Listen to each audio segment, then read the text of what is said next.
آسان درس قرآن نحمده ونصلي ونسلم على رسوله الكريم اما بعد فاعوذ بالله من الشيطان الرجيم بسم الله الرحمن الرحيم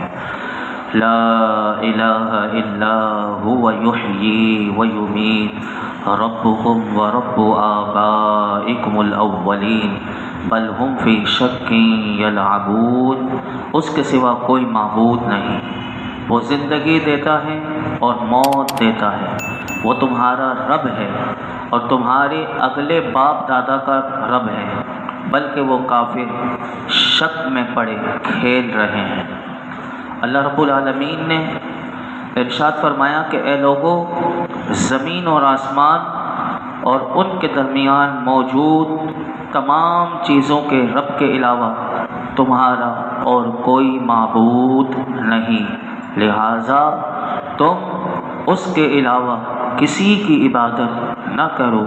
کیونکہ اللہ کے علاوہ اور کوئی معبود ہونے کی صلاحیت نہیں رکھتا۔ فرمایا کہ اللہ رب العالمین کی شان یہ ہے کہ وہ جسے چاہتا ہے زندگی دیتا ہے اور جسے چاہتا ہے موت دیتا ہے، وہ تمہارا بھی رب ہے اور تمہارے گزرے ہوئے باپ دادا کا بھی رب ہے، اور جس کی ایسی شان ہے صرف وہی رب ہونے اور عبادت کیے جانے کے لائق ہے۔ پھر اللہ نے فرمایا کہ اللہ کی وحدانیت کے جو دلائل ذکر کیے گئے ان کا تقاضا تو یہ تھا کہ کفار اس کی وحدانیت کو مان لیتے، اس کو ایک مان لیتے، لیکن فرمایا یہ پھر بھی نہیں مانتے، بلکہ وہ اس کی طرف سے شک میں پڑے اور دنیا کے کھیل کود میں مصروف ہیں اور انہیں اپنی آخرت کی کوئی فکر ہی نہیں، یعنی کافر دنیا کے کھیل کود میں پڑے ہوئے ہیں اور آخرت کی فکر نہیں۔ یہ ہمارے لیے بھی کتنا بڑا پیغام ہے کہ اگر دنیا کے انسان دنیا میں ہی لگا رہے اور آخرت کی فکر نہ ہو تو یہ بھی ایک کافرانہ عمل ہے کہ جس سے مسلمانوں کو بچنا چاہیے۔ آگے ارشاد فرمایا فَارْتَقِبْ يَوْمَ تَأْتِي السَّمَاءُ بِدُخَانٍ مُّبِينٍ يَغْشَى النَّاسَ هَٰذَا عَذَابٌ أَلِيمٌ، تو تم اس دن کے منتظر رہو جب آسمان ایک ظاہر دھواں لائے گا جو لوگوں کو ڈھانپ لے گا، یہ ایک دردناک عذاب ہے۔ سورہ دخان ہم سن رہے تھے، اور سورہ دخان کا جو لفظ ہے جس کی مناسبت سے اس سورت کا نام سورہ دخان رکھا گیا، اس آیت کریمہ میں اسی کا ذکر آیا۔ اب اس کا خلاصہ مختصر دو آیتوں کا یہ ہے کہ اللہ رب العالمین نے ارشاد فرمایا کہ نبی کریم صلی اللہ علیہ وسلم کی طرف سے اسلام کی دعوت ملنے پر کفار قریش آپ کو جھٹلاتے ہیں، آپ کی نافرمانی کرتے ہیں، آپ کا مذاق اڑاتے ہیں۔ اس بنا پر رسول اللہ صلی اللہ علیہ وسلم نے ان کے خلاف دعا کی، یا رب انہیں ایسے 7 سالہ قحط کی مصیبت میں مبتلا کر کہ جیسے 7 سال کا قحط حضرت یوسف علیہ السلام کے زمانے میں تو نے بھیجا تھا۔ اب یہ دیکھیے، یہ حضور کا مذاق اڑاتے تھے، حضور کی دعوت کا، تو اللہ رب العالمین کی بارگاہ میں حضور نے دعا کی کہ مالک انہیں ایسے مصیبت کے 7 سال میں مبتلا کر قحط کے کہ یہ جس طرح حضرت یوسف علیہ السلام کے زمانے میں قحط آیا تھا اور وہ پیچھے آپ سن چکے ہیں۔ میرے آقا علیہ السلام کی یہ دعا قبول ہوئی اور سرکار دو عالم صلی اللہ علیہ وسلم سے ارشاد فرمایا گیا، اے حبیب صلی اللہ علیہ وسلم، آپ ان کافروں کے لیے اس دن کے منتظر رہو کہ جب آسمان ایک ظاہر دھواں لائے گا جو لوگوں کو ڈھانپ لے گا۔ چنانچہ قریش پر قحط سالی آئی، مفسرین فرماتے ہیں یہاں تک کہ اس کی شدت اتنی ہوئی کہ وہ لوگ کیونکہ کھانے کے لیے نہیں ملتا تھا تو وہ سارے مردار کھا گئے، اور پھر بھی مردار کھانے کے بعد بھی وہ اس بھوک میں اس حالت کو پہنچ گئے کہ جب وہ آسمان کی طرف اوپر نگاہ اٹھاتے تو آسمان کی طرف جب وہ دیکھتے تو انہیں دھواں ہی دھواں وہ معلوم ہوتا۔ یعنی ایک تو ان کی کمزوری کی وجہ سے ان کی نگاہوں کے سامنے اندھیرا محسوس ہوتا، اور دوسرا قحط کی وجہ سے زمین خشک ہو گئی تھی اور اس سے خاک اڑنے لگی اور غبار نے ہوا کو ایسا گدلا کر دیا کہ انہیں آسمان دھوئیں کی طرح محسوس ہوتا۔ اب دیکھیے یہ ہے، اگر اللہ رب العالمین کا عذاب دیکھیے کہ اگر دنیا میں بھی آ جائے تو یہ اس صورت میں بھی آ سکتا ہے۔ یہ آیا ان کے اوپر۔ اس آیت کی ایک تفسیر کے بارے میں قول یہ بھی ہے کہ یہ جو دھواں جو اللہ نے ذکر کیا، اس سے مراد وہ دھواں ہے جو قیامت کی علامات میں سے بھی ہے۔ ایک وہ دھواں بھی ہوگا، ایک تو ان کے اوپر آیا، اور ایک قیامت کی علامات میں سے بھی وہ دھواں ہے جو قیامت کے قریب ظاہر ہوگا۔ اور وہ کیسے ہوگا؟ اس کے لیے مفسرین نے لکھا کہ اس سے مشرق اور مغرب بھر جائیں گے، یعنی ایسا دھواں ہوگا کہ مشرق و مغرب میں کوئی جگہ نہیں باقی رہے گی، وہ دھواں ہی دھواں ہوگا۔ اور فرمایا 40 دن اور رات یہ دھواں رہے گا، اور فرمایا اس سے مومن کی حالت ایسی ہوگی جیسے زکام ہو جائے، نزلہ ہو جائے۔ لیکن یہ دھواں کافر کے لیے کیسا ہوگا؟ فرمایا قیامت کی علامات میں سے یہ دھواں جب ظاہر ہوگا تو کافر مدہوش ہو جائیں گے کہ ان کے نتنوں میں سے، کانوں میں سے، بدن کے سوراخوں میں سے دھواں نکلے گا، یعنی ایسا دھواں ہوگا کہ وہ ان کی باڈی میں گھس جائے گا اور وہ ان کے ناک کے نتنوں میں سے بھی نکل رہا ہوگا اور بدن کے سوراخوں میں سے نکلے گا اور کانوں میں سے وہ دھواں نکلے گا۔ ایسا 40 دن اور رات یہ قیامت کی علامات میں سے ہوگا۔ لیکن اس وقت بھی میرا رب کریم مومنوں کو کیسے بچائے گا؟ یعنی مومنوں کے لیے وہ دھواں ایسے ہوگا کہ جیسے اب بھی ہوتا ہے تو تھوڑا سی چھینک آ جائے، زکام ہو جائے، تو مفسرین نے فرمایا کہ وہ مومنوں کے لیے ایسا ہی ہوگا۔ پھر آگے سنیے کیا قرآن بتاتا ہے، فرمایا ربنا اکشف عنا العذاب انا مؤمنون۔ اس دن کہیں گے اے ہمارے رب ہم سے عذاب دور کر دے، ہم ایمان لاتے ہیں۔ یعنی جس دن وہ دھواں لوگوں کو ڈھانپ لے گا، فرمایا اس دن وہ کہیں گے کہ یہ ایک دردناک عذاب ہے، اے ہمارے رب ہم سے عذاب دور کر دے،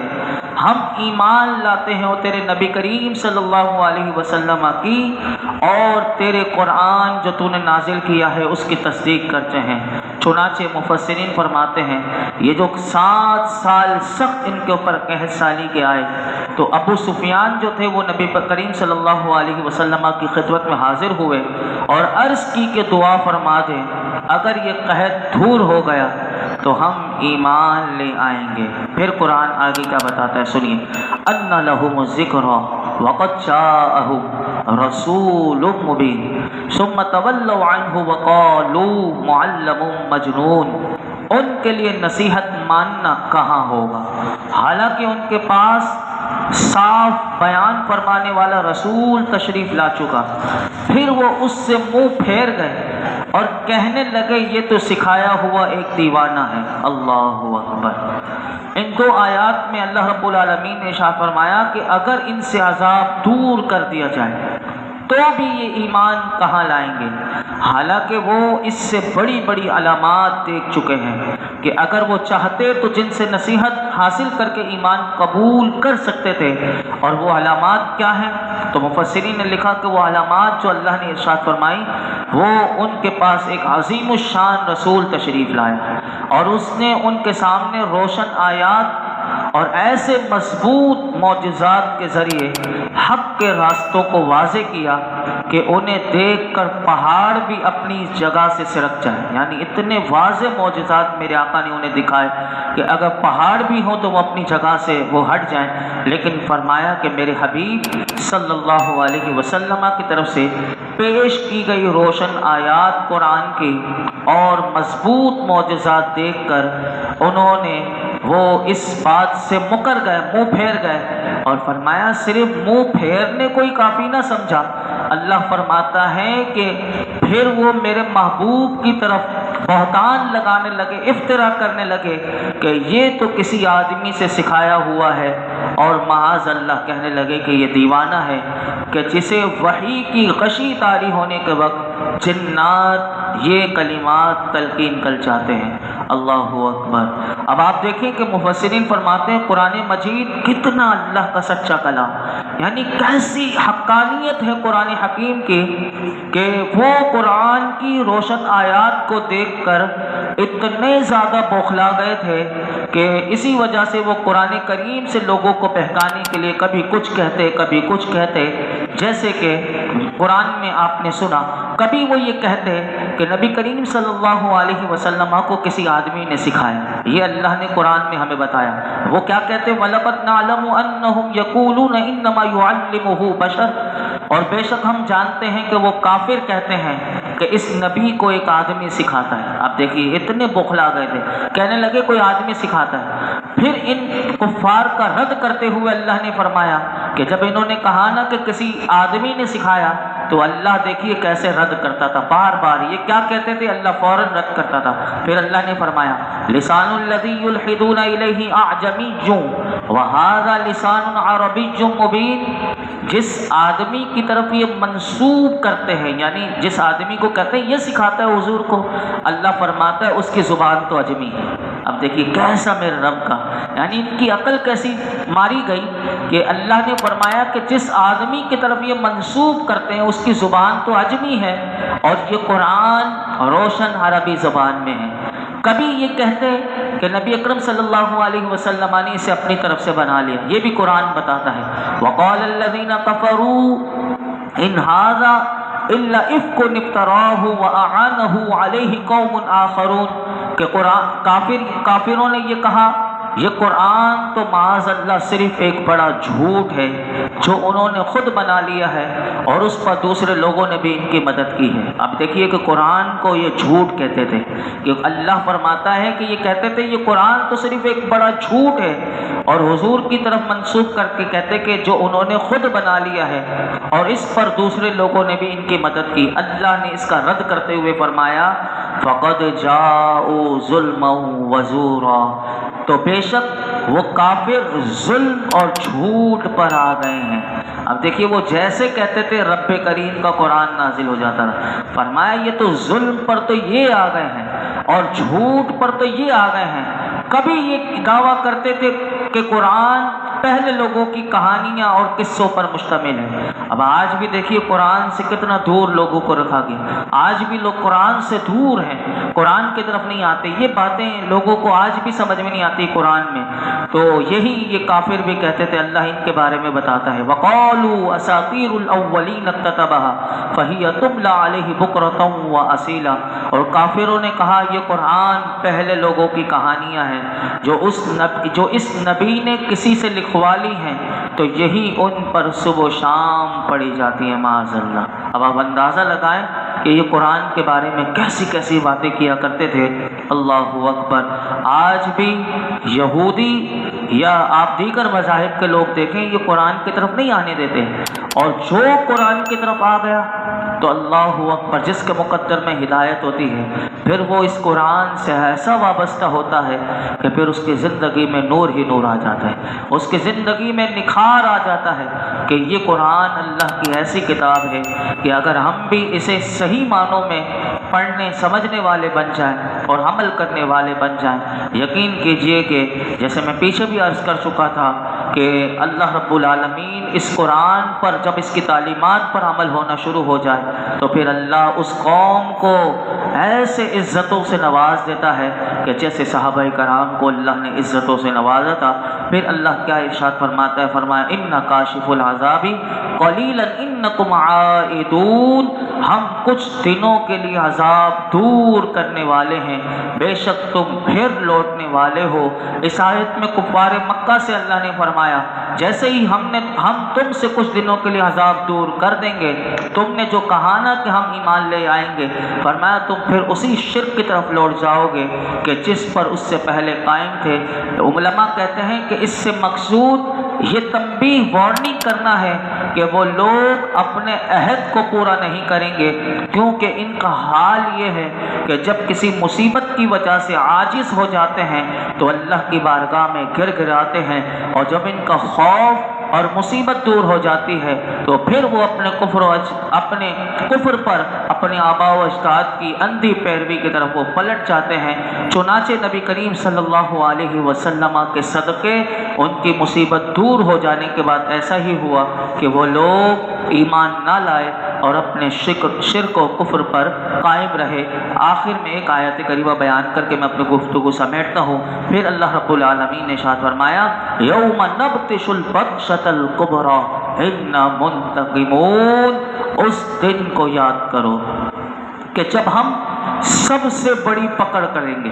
بے شک ہم بدلہ لینے والے ہیں۔ اللہ اکبر۔ فرمایا مشرکوں اگر تم پر نازل ہونے والا وہ عذاب دور کر دو کہ جس نے تمہیں بے حال کر دیا ہے، اور اللہ رب العالمین فرماتا ہے پھر اس کے بعد تم کفر کی طرف لوٹ جاؤ گے اور اپنے رب سے کیا ہوا تم عہد وعدے کو توڑ دو گے، تو یاد رکھنا کہ میں تم سے اس دن بدلہ لوں گا کہ جب تمہیں بڑی پکڑ کے ساتھ میں پکڑوں گا۔ اور اس دن سے مفسرین فرماتے ہیں وہ قیامت کا دن ہے یا پھر وہ غزوہ بدر کا دن ہے کہ جس دن ان کی پکڑ بھی ہوئی، ان کے بڑے بڑے سورما غزوہ بدر میں مارے گئے، تو وہ پکڑ دنیا میں بھی ہوئی اور قیامت کے دن بھی اللہ نے فرمایا کہ ان کی سب سے بڑی پکڑ ہوگی۔ تو یہاں پر ہمارے لیے بھی بہت بڑا پیغام ہے کہ جو دنیا میں اللہ کی پکڑ سے بچ جائے، لیکن قیامت کے دن اللہ فرماتا ہے کہ یوم نبطش البطشۃ الکبریٰ، کہ ہمیں اس دن کو بھی یاد رکھنا چاہیے کہ جس دن سب کی بڑی پکڑ ہو سکتی ہے۔ اگر دنیا میں کسی کو ڈھیل ملی ہوئی ہے تو یہ اللہ کی طرف سے اس کے لیے آسانی ہے، پلٹ آنے کا موقع ہے، لیکن جب اس دن پکڑ ہوگی تو کوئی بھی نہیں بچ سکے گا، کوئی عذر کام نہیں آئے گا۔ اس دن کی پکڑ سے ہم سب کو بھی ڈرنا چاہیے۔ اللہ رب العالمین ہمیں غور و فکر کی توفیق عطا فرمائے۔ الحمدللہ رب العالمین والصلاة والسلام علی سید الانبیاء والمرسلین وعلی آلہ واصحابہ اجمعین۔ یا اللہ پاک جو کچھ سنا ہے اس میں کوئی غلطی کوتاہی ہو معاف فرما دے، اپنی بارگاہ میں قبول فرما لے۔